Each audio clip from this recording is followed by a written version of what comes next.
Good evening to all of you. कल हमने पढ़ा था सेट के बारे में और ऑर्डर्ड पेयर के बारे में, रिलेशन एंड फंक्शन में।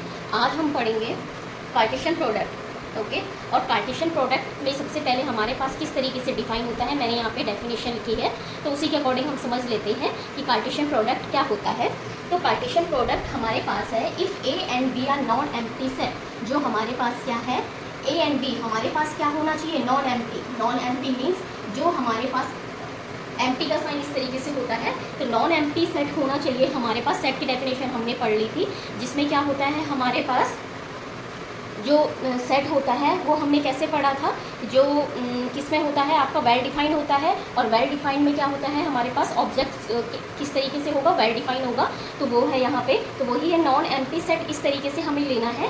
Then Cartesian product of A and B is denoted by. तो Cartesian product A and B का कैसे डिनोट करते हैं, तो वो हमारे पास ये दिया हुआ है। और ए और बी यहाँ पे कंडीशन रखी गई है, जो ए और बी है वो हमेशा नॉन एम्प्टी सेट होना चाहिए। ठीक है, तो A into B equals to क्या है हमारे पास, ए बी, और A is the element of A and B is the element of B. ये कंडीशन रखी गई है। तो इसका एग्जांपल देख लेते हैं। एग्जांपल के थ्रू हमें ज़्यादा समझ में आएगा कि ए क्या है और बी क्या है। सपोज दैट हमारे पास क्वेश्चन दिया हुआ है, ए हमारे पास एलिमेंट है 1, 2 एंड 3। ओके, एंड बी हमारे पास एक सेट है, वो क्या है 4, 5। ठीक है, अच्छा अगर मैं बोलूँगी ये हमारे पास क्या वेल डिफाइंड है या नहीं है, तो वेल डिफाइंड है।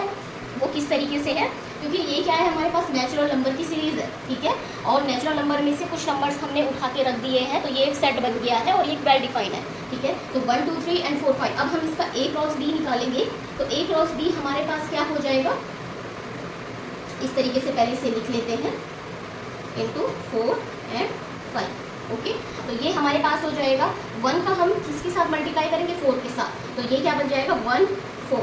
और हमें कैसे रिप्रेजेंट करना है, इस तरीके से ए बी के रूप में। ठीक है, ऐसे ही फिर हमारे पास 2 का किसके साथ, नहीं पहले 1 का ही कर लेते हैं, फिर 5 के साथ। 1 किसके साथ जाएगा, 5 के साथ, 1, 5। फिर ऐसे 2 4 के साथ जाएगा, 2 4, फिर 2 5 के साथ जाएगा, ऐसे फिर 3 4 के साथ जाएगा, 3 4, एंड फिर 3 किसके साथ जाएगा, 5 के साथ जाएगा। ठीक है, तो हमारे पास ए क्रॉस बी क्या मिल गया है, 1 4 1 5 2 4 2 5 3 4 3 5। ठीक है, और हमारे पास टोटल नंबर कितने, टोटल नंबर ऑफ सेट कितने बन गए, 1 2 3 4 5 6 बन गए हैं। ठीक है, अगर हम बोले कि ए क्रॉस बी में कितने एलिमेंट्स हमारे पास आएंगे, तो हम कैसे करेंगे इसे, m क्रॉस n। m का मतलब क्या है, इसकी वैल्यू है m और ये है n। ठीक है, तो m क्रॉस मीन्स इसका क्या है 1 2 3, कितने एलिमेंट्स आ रहे हैं इसके अंदर, 3 एलिमेंट्स आ रहे हैं। ठीक है, और इसके अंदर कितने एलिमेंट्स आ रहे हैं, 4 और 5, 2 एलिमेंट्स। तो n कितना है हमारे पास 3 एंड n इक्वल्स टू कितना है 2। ठीक है, अगर हम a क्रॉस b का क्या फाइंड करते हैं, number of a cross b, तो हमारे पास कितना आ जाएगा 3 cross 2 means m cross n, तो ये कितना आ जाएगा 6। ठीक है, सिर्फ अगर हमें क्या पूछा हुआ है,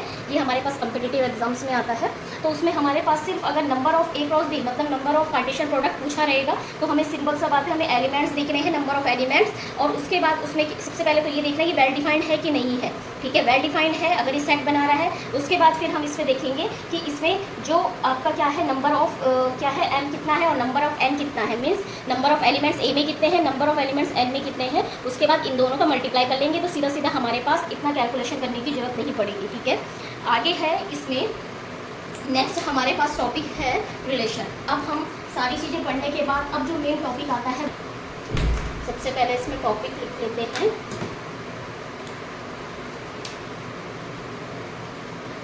हमारे पास टॉपिक आ गया है, अब जो मेन टॉपिक है वो है रिलेशन। अच्छा, हमने ये सारी की सारी चीज़ें इसमें क्यों पढ़ी है, क्योंकि देखो सबसे पहले जो सेट आ रहा है, सेट में हमें बताया गया था कि क्या होना चाहिए, वेल डिफाइंड होना चाहिए। ठीक है, और उसके अंदर जो एलिमेंट्स आने चाहिए वो वेल डिफाइंड होने चाहिए किसी भी ऑब्जेक्ट के। ठीक है, इसलिए हमने सेट की डेफिनेशन पढ़ी, और हम यहाँ पे जितना भी पढ़ रहे हैं वहाँ पे हर जगह पे सेट जरूर आ रहा है, इसलिए हमने सेट का बेसिक क्लियर किया कि सेट क्या होता है। ऑर्डर्ड पेयर में क्या होता है, ए और बी मीन्स फर्स्ट एलिमेंट और सेकेंड एलिमेंट वो ऑर्डर्ड पेयर में थे, तो वो हमने पढ़ा। वो हमने जब कार्टेशियन प्रोडक्ट करा तो उसमें हमारे पास ए और बी आपका आ रहा था, इसलिए वो भी ऑर्डर्ड पेयर में था। अच्छा, उसके बाद हमने पढ़ा उसमें कार्टेशियन प्रोडक्ट। कार्टेशियन प्रोडक्ट इसलिए पढ़ा क्योंकि हमारे पास जो ये रिलेशन होता है ना, वो रिलेशन सबसेट होता है कार्टेशियन प्रोडक्ट का। ठीक है, क्योंकि कार्टेशियन प्रोडक्ट में हमारे पास सारे के सारे क्या आ जाते हैं, सेट आ जाते हैं, लेकिन हमें सिर्फ वो ही चूज़ करने पड़ते हैं जो हमारे पास क्या है, पूछा गया है, जिसके अकॉर्डिंग हमारे पास रिलेशन एक दूसरे से ए आपका बी से किस तरीके से रिलेट किया गया है, उसके अकॉर्डिंग हम क्या करते हैं, जो कार्टेशियन प्रोडक्ट है उसमें से वही एलिमेंट उठाते हैं जो कि क्या है ए और बी का रिलेशन को कंप्लीट कर रहा है। सारे के सारे हम क्या है सेट नहीं उठाते हैं। तो वही चीज़ यहाँ पे देख लेते हैं। तो हमारे पास जो उसकी डेफिनेशन है वो बोली गई है, a relation are Cartesian product of A and B, ठीक है, या A क्रॉस B भी हो सकता है। कार्टेशियन प्रोडक्ट का मतलब A क्रॉस B होता है और A और B का कार्टेशियन प्रोडक्ट जो भी है वो हमारे पास क्या हो जाएगा, रिलेशन हो जाएगा। तो सिंपल सा अगर हम ये रिलेशन बोले तो रिलेशन हमारे पास क्या होता है, R हमेशा क्या होता है, R is a subset of A cross B, ठीक है। हम इस तरीके से इसको डिफाइन कर ले। ये पूरा का पूरा जो हमने डेफिनेशन में लिखा है वो हमने इस तरीके से इसको शॉर्ट फॉर्म में बता दिया। जो रिलेशन है वो सबसेट है ए क्रॉस बी का, और ए हमारे पास क्या है, नॉन एम्प्टी होना चाहिए, ये ध्यान रखिएगा, नॉन एम्प्टी सेट होना चाहिए, ठीक है। और बी भी हमारे पास क्या है, नॉन एम्प्टी सेट, ठीक है। और आर में जो ए क्रॉस बी है वो तो ऑब्वियस सी बात है, जब यहाँ से उठाया गया इसका ये सबसेट है तो ऑब्वियस सी बात है इसमें भी ए और बी क्या होंगे, नॉन एम्प्टी सेट ही होंगे। तो इसमें अब हमारे पास क्या है, the subset is derived by describing a relationship between the first and second elements of the ordered pair. The subset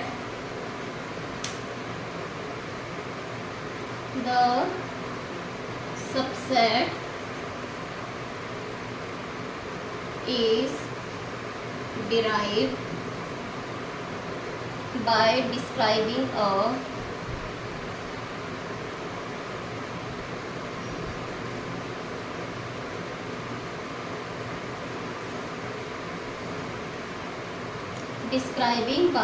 relationship between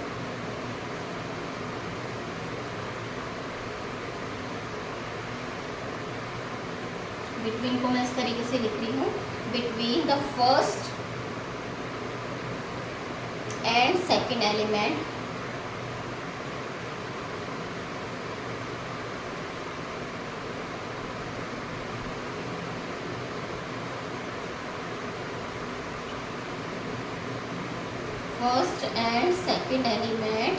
of ordered pair. अब देखो यहाँ पे आ गया ना ऑर्डर्ड पेयर, जो मैंने भी बताया था कार्टेशियन प्रोडक्ट में भी ऑर्डर्ड पेयर्स आ रहे थे। ऑर्डर्ड पेयर का मतलब क्या है, जो फर्स्ट एलिमेंट है और सेकंड एलिमेंट था वो ऑर्डर्ड पेयर में था, मतलब इस तरीके से था ना, ए एंड बी इस तरीके से रिप्रेजेंट हो रहा था, तो ये ऑर्डर्ड पेयर ही है, ठीक है। जो फर्स्ट होगा वो फर्स्ट में ही आएगा, बी जो है वो सेकंड में ही आएगा, ठीक है। तो वो आपका क्या है, the subset is derived by describing by a relationship between the first and second element of ordered pair. जो सबसेट है वो क्या डिराइव कर रहा है, हमारा रिलेशनशिप को डिफाइन कर रहा है बिटवीन किस चीज़ के, फर्स्ट और सेकंड एलिमेंट होना चाहिए जो कि ऑर्डर्ड पेयर होना चाहिए। ऑब्वियसली बात है, जो ए क्रॉस बी भी ऑर्डर्ड पेयर आ रहा था, अगर आर आपका सबसेट है इसका तो इसके एलिमेंट्स भी क्या होंगे हमारे पास, ऑर्डर्ड पेयर में ही डिफाइन होंगे। तो अब हम इसमें एक मैपिंग के थ्रू इसको देख लेते हैं, और ये चीज़ जो हमारे पास रिलेशन एंड फंक्शन है, इसे हम मैपिंग से जितना अच्छे से समझ पाते हैं उतना हमारा इसके कॉन्सेप्ट क्लियर होते हैं बजाय डेफिनेशन के। तो इसमें हम मैपिंग के थ्रू देख लेते हैं।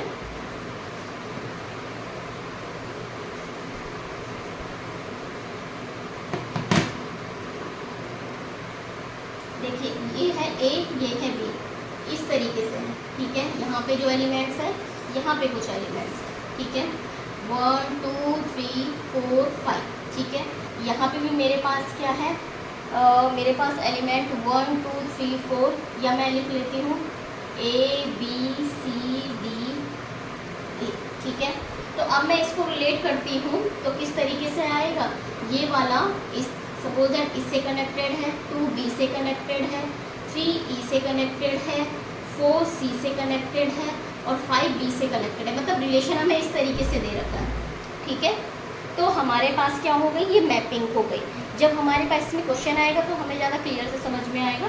अभी मैंने सिर्फ मैपिंग के थ्रू इसमें बताया कि ए के जो जितने एलिमेंट्स हैं वो यहाँ पे आ जाएंगे और बी के जितने एलिमेंट्स हैं वो यहाँ पे आ जाएंगे, ठीक है। है। और अगर मैं कार्टेशियन प्रोडक्ट करने बैठती ना इसका, तो 1 का ए के साथ भी आता, 1 का बी के साथ भी आता, 1 का सी के साथ भी आता, 1 का डी के साथ भी आता, 1 का ई के साथ भी आता।